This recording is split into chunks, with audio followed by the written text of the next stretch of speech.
여러분 안녕하십니까. 오늘이 2025년 7월 12일 오후 1시 17분을 지금 지나가고 있습니다. 요즘에 내가 굉장히 덥죠. 그래서 요즘에 여행을 떠나려고 하다가 취소했습니다. 그래서 이제 9월 말이니까 10월 가까이 되어야 여행을 시작하려고 합니다. 날씨가 더우니까 여행을 떠나도 굉장히 괴롭죠. 그래서 취소했습니다.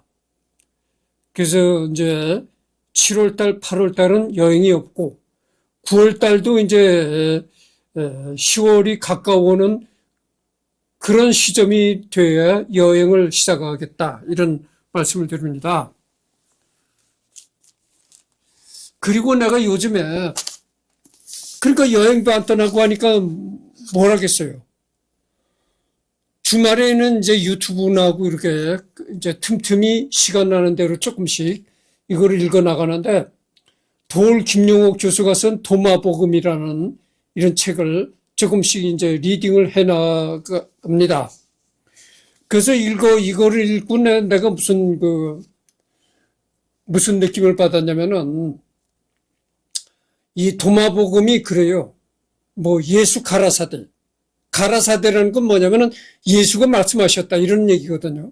그래서 예수가 말했다는 것을 이제 적은 것이 이제 도마복음이라는 건데, 현재 우리나라 기독교에서는 우리나라뿐만이 아니고 외국에서도 그런 모양이에요.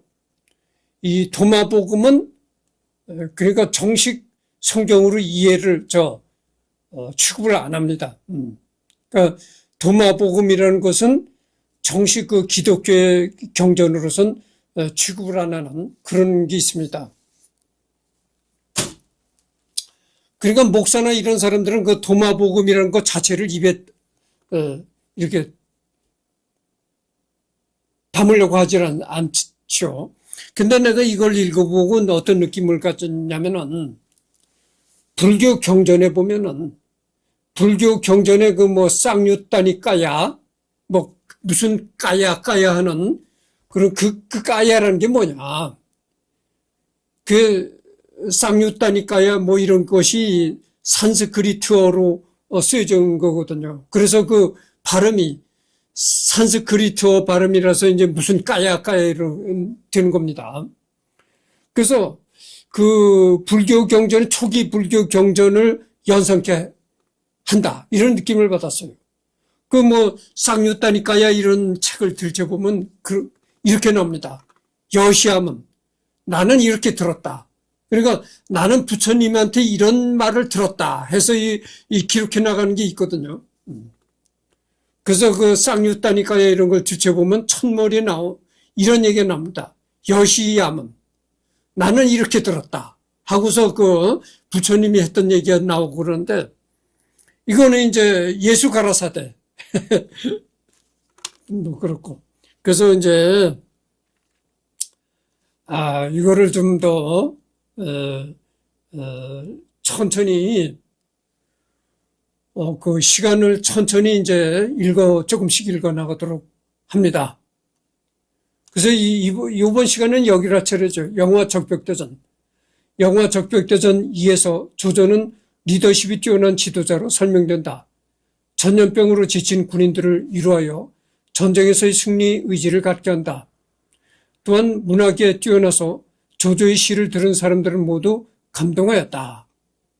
조조가 문학에도 뛰어났다는 거죠. 그래서 조조가 지은 시를 읽은 사람들은 모두가 감동했다, 이런 얘기입니다.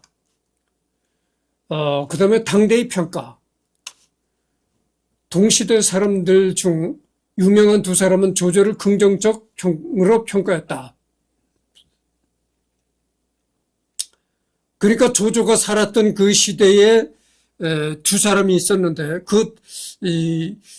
조조를 좋게 평가했던 두 사람이 있었는데, 양국 사람 교현은 천하가 장차 도탄에 빠질 텐데 이를 바로잡을 수 있는 것은 조조라고 평하며 자신의 처자식을 부탁하였고, 연암 사람 허소는 청병할 때는 간접, 난세는 영웅이라고 평가했다. 반면 오나라의 마지막 승상인 장제는 참칭 국가의 신하인 신분으로 위나라 백성들이 조조를 따른 것은 그 위험을 두려워하기 때문이지 조조가 은혜를 베풀었기 때문은 아니다라고 말했다. 그러니까 그 허소,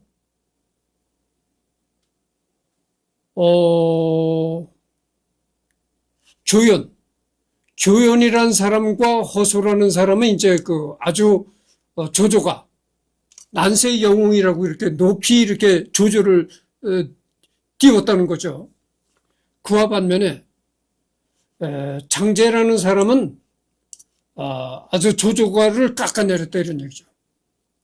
그러니까 이 장제라는 사람이 뭐라고 얘기를 했냐면은 위나라 백성들이 조조를 따른 것은 그 조조가 위대해서 조조를 따른 것이 아니고 조조를 반대하다가는 조조의 폭력에 이렇게 피해를 볼까 두려워서 그러니까 조조가 위대해서 따른 것이 아니라 조조가 휘두르는 폭력을 겁내서 따랐다 이런 얘기죠.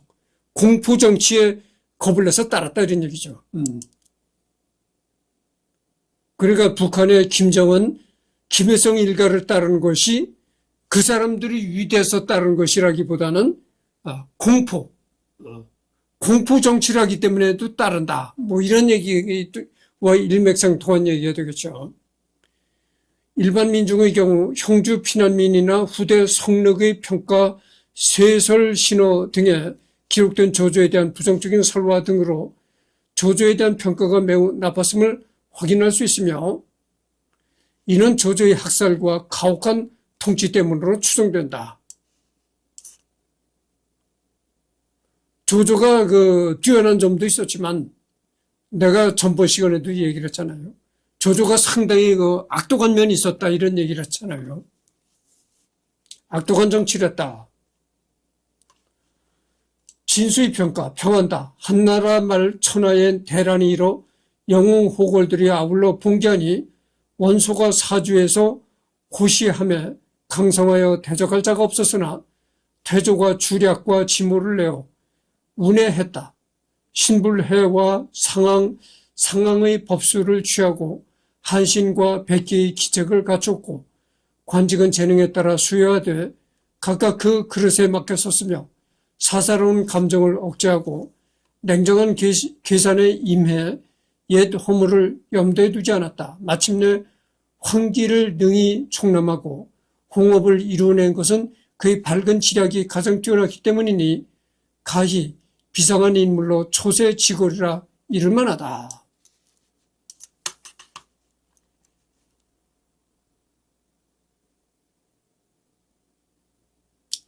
그러니까 평가가 엇갈리는 거죠. 조조가 그렇게 악독한 정치를 했다고 공포 정치를 했다고 해가지고 조조를 깎아내리는 사람이 있는 반면에 조조가 굉장히 아주 초세지골이란 위인이다. 세상을 초월하는 그런 속세를 초월하는 그런 위인이다. 이렇게 굉장한 조조를 이렇게 업시키는 그런 평가도 있었다 이런 얘기죠. 후대의 평가, 군사적 재능이 있는 조조. 후조를 세운 성륵은 동탁 암살의 시발점이 되었으며 동탁 토벌대의 선봉을 맡았던 이무제와 대승상 조조에게 죽을 것을 두려워하며 임관하고 대신들과 사사로이 교제하였던 사마의를 한데 묶어 평가하길 저 중화인인 조조나 사마중달 부자처럼 남의 고아나 과부를 속이며 잔꾀를 부리고 온갖 아첨을 일삼으며 천하를 빼앗은 일은 자신은 절대 하지 않을 것이라고 하기도 하였다.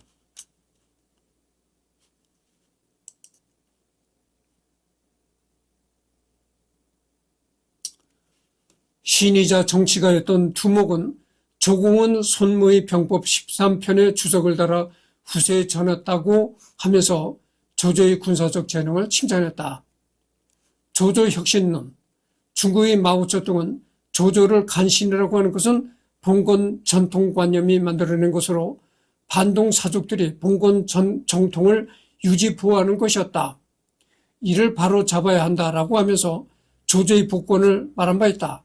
그는 조조의 제도 개혁과 둔전제 등의 정치적 공적과 탁월한 군사적 재능 그리고 조조의 문학 재능을 칭찬하면서 조조를 공식 석상에서만 32번 언급하여 마오쩌둥이 가장 많이 언급한 역사인물이 조조라고 한다. 이 여러분들 중국의 마오쩌둥 아시잖아요. 이게 모택동이죠. 이 중공의 모택동이도 조조를 굉장히 아주 높게 평가했던 거죠. 그러니까 전번 시간에 내가 얘기를 했잖아요. 우리나라의 박정희 대통령을 굉장히 악독한 정치를 했던 사람이라고 아주 나쁘게 보는 사람이 있는 반면에 우리나라 국민들 중에는 박정희를 굉장히 영웅처럼 보는 국민들이 있어요.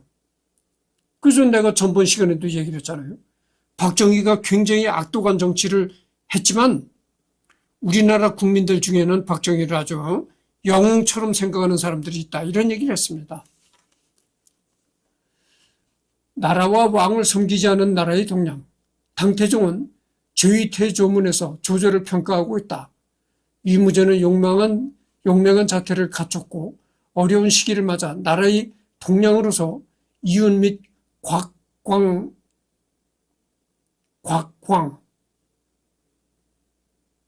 곽광이라는 것은 옛사람과 같은 임무를 수행했다. 천하를 바로잡은 공이 이들보다 훨씬 컸다라고 칭송한다. 그런 한편 무너지는 것을 보고도 구하지 않았고 뒤집히는 것을 보고도 붙들지 않았다. 나라를 따르고자 하는 마음이 없고 무군의 행적이 있던 셈이다 라며 신랄한 평을 덧붙인다. 후한의 마지막 황제인 헌제를 옆에 끼고 천하를 호령하면서 내심 새 왕조 개창의 뜻을 품은 것을 비판한 것이다. 조조가 방술에 조예가 있었다고 선가에서는 평가를 한다.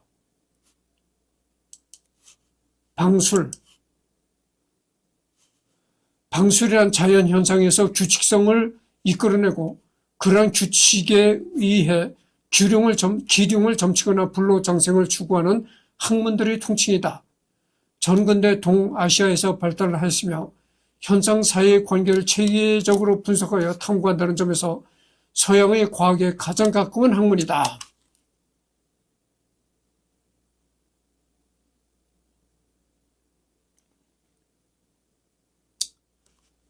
방술에서 방은 일어나 사물에 대해 정확히 들어맞는 해결책을 뜻하고 술은 관측을 통한 예측을 기본으로 하는 기술들을 뜻한다. 방에 해당하는 것들로는 경방, 방중, 방중이라는 것은 이제 성생활을 위주로 한 생리학, 신선, 불로장생의 방법 등이 있으며 술의 범위에 들어가는 것들로는 오행, 천문, 역법, 관상, 점술 등이 있다. 이런 얘기입니다. 깊게 들어가지는 않겠습니다.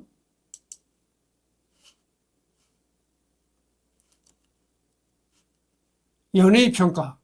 나관종의 삼국지연의에서는 악인의 상으로 그려지고 있다. 나관종은 조조를 당대의 민중이 가지고 있던 조조에 대한 반감이 들어있는 전승과 민간 설화 등을 이용하고 변방 이주의 인사들을 대부분 우국지사와 충의지사로 묘사함으로써 실제 역사와는 다르게 조조에 대한 부정적 평가를 삼국지연의 내에서 자아내고 있다. 또한 조조를 악인으로 나타내기 위해 우스꽝스럽고 경망스러운 때로는 인신모독에 가까운 묘사도 쓰고 있다. 하지만 이문열의 평역한 삼국지, 민음사에서 나오는 조조는 자신을 위해 죽은 군인들을 위해서 그 가족들에게 밭을 줌으로써 생계의 지장이 없도록 배려하는 훌륭한 지도자로 묘사되며 법을 잘 지킨 지도자였다. 조조는 농민들에게 해를 주지 않도록 말을 타고 보리밭에 들어가지 못하게 했는데 그만 자신의 말이 보리를 밟았다. 법을 어김을 부끄럽게 여긴 조조는 자신의 목을 자르려고 하려다가 참모들의 조언에 따라서 자신의 목을 머리카락으로 대신하니 군인들은 다시는 법을 다시는 법을 어기지를 아니하고 또한 군법을 들여와했다.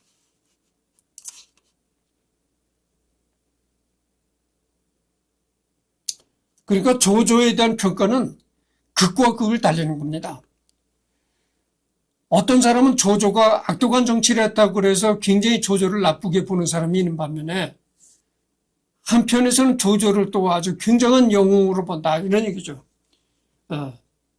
거듭 얘기하지만 우리나라의 박정희 대통령이 그래요. 박정희 대통령을 나쁘게 보는 사람들은 한없이 나쁘게 보는데 또 우리나라 국민들 중에는 말이죠. 아주 박정희 신처럼 생각하는 사람들이 있어요. 우리나라 역대 대통령들 중에 박정희만한 대통령이 없다는 거예요. 그러게 영웅이고 그렇다는 거죠. 박정희를 신처럼 보는 그런 사람들이 있어요. 조조가 그랬다는 거죠. 조조가 박정희처럼 그렇게 평가가 극과 극의 평가가 나왔다 이런 얘기죠. 조조 고릉 지금 16분을 경고하고 있습니다. 문물국이 허난성 안양현 안통향 시가 오세촌에 있는 동안시대 무덤을 발굴하는 과정에서 조조의 무덤이 발굴되었다. 중국 학계에 따르면 무덤의 크기는 지하 15m에 위치한 갑자 형태의 구조로 서쪽에서 동쪽으로 경사진 내부 묘도를 따라 내려가면 앞뒤의 규모가 큰 쌍실과 4개의 측실을 갖추고 있었으며 길이 39.5m, 넓이 9.8m에 전체 면적이 740제곱미터로 그 규모는 비교적 작았다고 한다. 그동안 여러 차례 도굴 됐음에도 이 무덤에서는 금을 비롯한 각종 보석 200여 점이 출토됐으며 조조가 사용하던 창과 조조가 사용하던 돌베개 등의 명문이 발견되었다고 하며 한 남성과 여성 2명의 것으로 추정되는 유골이 발견됐는데 이 남성의 유골은 사망 당시 60세 전후였던 것으로 감정되었다. 이는 조조가 66세의 나이로 사망했다는 점과 일치한다는 점에서 이 유골이 조조의 것으로 보고 있다. 하지만 일부 학자들은 성급한 결론과 위무왕이라고 새겨진 2 비석은 현장에서 발굴된 것이 아니라 공안국이 도굴꾼들을 체포해 압수한 과정에서 가짜가 만들어질 가능성이 있는 등 의문을 제기하였다. 그러니까 여러분들 그 중국에는 말이죠. 도굴이 굉장히 성행했습니다. 그래서 예전에 중국에서 뭐 왕을 지냈던 인물, 이런 중요한 인물들은 다 이렇게 무덤을 도굴했거든요. 그래서 도굴하면 거기서 이제 몰래 무덤을 파헤치면 거기에서 이제 금은보화가 나오니까. 그래서 대부분의 중국의 이제 뭐 황제묘 이런 묘들이 다 도굴 당했습니다. 조조도 예외가 아니라는 거죠. 조조도 그 묘가 도굴 당했었는데 그럼에도 불구하고 조조의 묘가 도굴 당했음에도 불구하고 금은보화가 한 200여 점가량이 나왔다 이런 얘기입니다. 조조의 무덤 공식 인정. 2010년 1월 29일 중국 국가문물국은 조조의 고분을 발굴하고 학술적인 검증을 거쳐 연구 성과를 발표한 절차에 아무런 문제가 없었고 고고학계의 규칙에도 부합한다라고 말하며 조조의 무덤인 것으로 공식적으로 인정하였다. 하지만 이 발표는 중국 국가문물국에서 중국의 외국인들에 대한 여행객 유치를 위한 발표라는 설을 아직 많은 사람이 믿고 있다. 따라서 조조 무덤의 진위에 대한 논란은 여전히 미궁 속에 빠져 있다. 그래서 중국 당국에서는 이 조조의 무덤을 발견했다. 그런 공식 발표가 있긴 했지만 많은 사람들이 의문을 자아내고 있다는 거죠. 그게 사실 조조의 무덤이 맞느냐 이런 의문을 품고 있다는 거죠. 서친족 관계로는 이제 부인, 조조의 부인인 정부인, 그 다음에 또 부인 문선 황후 변씨, 그다음에 일남 문제조비, 이남 유성유왕 조창, 삼남 진시황 조식, 사남 조휘왕 조응. 그다음에 첩으로서는 일남, 첩에서 난 자식은 일남 풍민왕 조왕, 이남 상상왕 조삭, 일녀 천하 공주. 그다음에 첩이 여러 명이죠. 이제 일남 등해왕 조충, 이남 팽성왕 조고, 삼남 연왕 조우. 그러니까 뭐 조조가 아주 높은 관직을 갖고 이렇게 권력을 갖고 살았으니까 당연히 첩이 많았던 건 당연하죠. 그다음에 두 부인, 이 두 부인, 여기에 또 첩에서 난 자식이 배목왕 조림, 증산공왕 조곤, 딸로서는 금향공주. 그 다음에 또 첩의 진부인이라는 첩에서는 일남 제양회왕 조연, 이남 진류공왕 조준, 또 첩에서 첩윤부인에서는 일남 범양민왕 조고, 첩소희왕씨, 첩소희왕씨는 에서 난 자식은 없네요. 그 다음에 첩손희에서 난 자식은 이제 일남 임읍상공자 조상, 이남 초왕 조표, 삼남 강상공자 조건, 첩이희, 일남 곡성상공자 조승, 이남 미대공자 조정, 삼남 영상공자 조경, 첩주희, 일남 번왕공 조균. 야, 첩도 참 많네요. 생략하겠습니다. 이렇게 많은 첩을 자꾸 읽어봐야 뭐 그렇게 생략하겠습니다.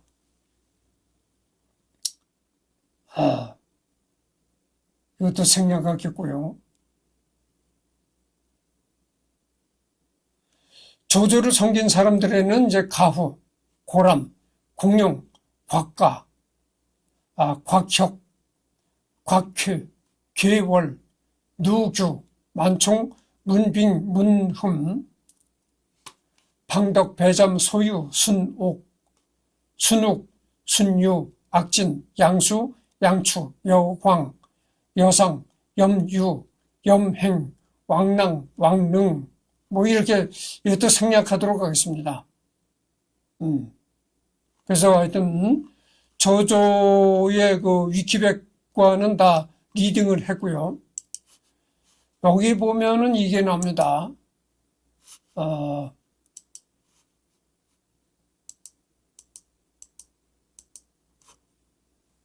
조조를 말이죠. 간략하게 중요 요점만 추린 그런 거를 다시 한번 리딩해 보도록 하겠습니다. 조조, 중국 후한 말기 정치인으로 위나라 건국의 기초를 닦았다. 후한, 중국 후한이란 나라의 말기 정치인이었다 그거죠. 그리고 위나라가 건국하는데 기초를 닦았다. 추쟁은 155년에서 추쟁해가지고 서기 220년에 사망했다. 자는 맹덕, 무황제, 위무제, 중국 삼국시대, 활동 분야는 군사 정치, 중국 안후이성, 추쟁한 지역은 중국 안후이성에서 추쟁했다. 시대는 후한 시대다. 자는 맹덕, 아명은 아만, 길리이다. 배국 초연, 지금의 그 안시성이라고 하죠. 후한 헌제 때에 승상을 지냈으며 유왕으로 봉해졌다. 아들인 조비가 위나라 황제의 지위에 오른 뒤에는 무황제로 추전되었다. 조조는 후한 황제의 태위를 지낸 조승의 아들로 태어났다. 조승은 4대의 황제를 섬겨 황제 때에 비정후로 봉해진 환관조등의 양자였다. 배송진은 진수의 삼국지에 수석을 달며 양자가 되기 전 조승의 본성은 하후였고, 따라서 조조와 하우던의 이 종형제 관계라는 해석을 남기기도 했다. 조조는 어려서부터 책을 즐겨 읽었으며 여러 분야에서 재능을 드러냈다. 고대 병법가의 저술을 연구하여 손자 병법에 주석을 붙인 위무주 손자라는 저술을 남겼다. 그리고 시부에도 뛰어난 성취를 보여 두 아들인 조비, 조식과 함께 삼조라 불리기도 한다. 조조는 20살 때인 174년 효렴으로 천거되어 난관으로 관직에 올랐으며 낙양 북부위 돈구 현령, 의량 등을 지냈다. 184년 황건의 난이 일어나자 귀도위로 임명되어 영천에서 반란군 진압에 공을 세웠다. 그 공적으로 제남의 동군 태수로 임명되었으나 병을 이유로 사직하고 귀에 향하였다.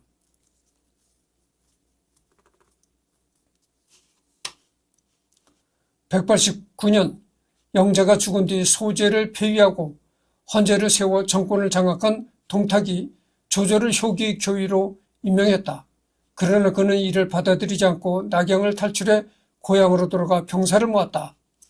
그는 190년 원술, 손견 등과 연합하여 동탁 토벌을 주장하며 거병했으며 발레 태수, 원소가 맹주가 된 반동탁 연합군에서 분무 장군의 시기를 맡았다. 그러니까 반동탁 투쟁을 벌였다 이거죠. 192년 동탁이 살해된 뒤 조조는 연주를 평정하여 연주목으로 임명되었다. 그리고 195년 헌제가 장안을 탈출하였을 때 순욱의 건의에 따라 황제를 보호하기 위해 군대를 보냈다. 이 일로 조조는 건덕 장군, 진동 장군 등에 임명되었고 양주부인 조등과 마찬가지로 비정후로 봉해졌다. 196년에는 자신의 근거지인 허연, 지금의 그 하남성 허창이라는 곳이라는 겁니다. 거기에 궁을 지어 헌제를 그곳으로 옮겼다. 그 뒤 조조는 대장군으로 임명되었으며 무평후로 봉해졌다. 그는 헌제를 자신의 보호 아래 둠으로써 후한 조정을 장악하였을 뿐만 아니라 황실의 권위를 배경으로 세력을 크게 확대할 수 있었다. 조조는 한호의 건의를 받아들여 둔전제를 실시했으며 제도를 정비하고 수많은 인재를 등용하여 위 건국의 기반을 마련했다.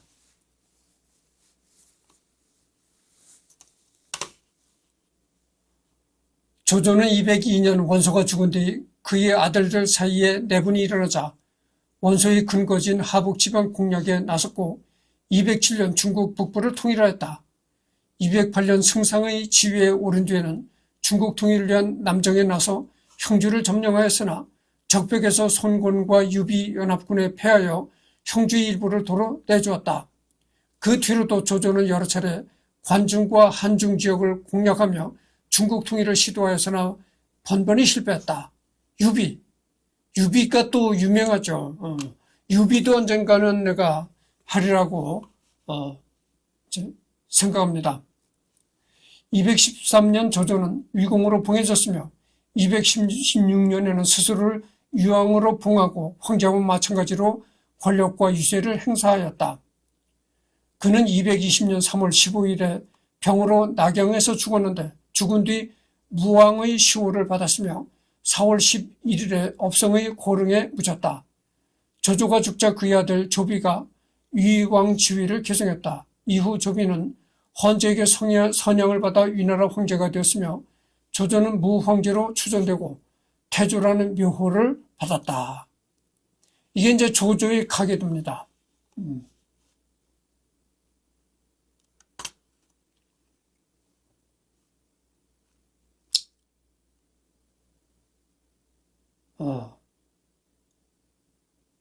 그래서 이 조조의 가계들을 보면은 조조의 아버지가 이제 조승이죠. 조승에서 태어난 게 이제 조조입니다. 조조가 위나라의 시조다 이런 얘기죠. 그리고 뭐 변황후, 유부인, 미상 뭐 이렇게 나옵니다. 그래서 뭐 원래 본부인한테서 난 아들도 많지만 첩이 많았다 이런 얘기를 했잖아요. 그러니까 첩마다 다 아들, 딸들을 낳으니까 얼마나 조조의 후손이 퍼졌겠어요. 그래서 조조는 세 번째로 다 이제 끝났습니다. 지금 30분을 경과했거든요. 그래서 다 끝났고 오후에 한 번 더 녹화를 할 텐데 마가렛 하긴스라는 그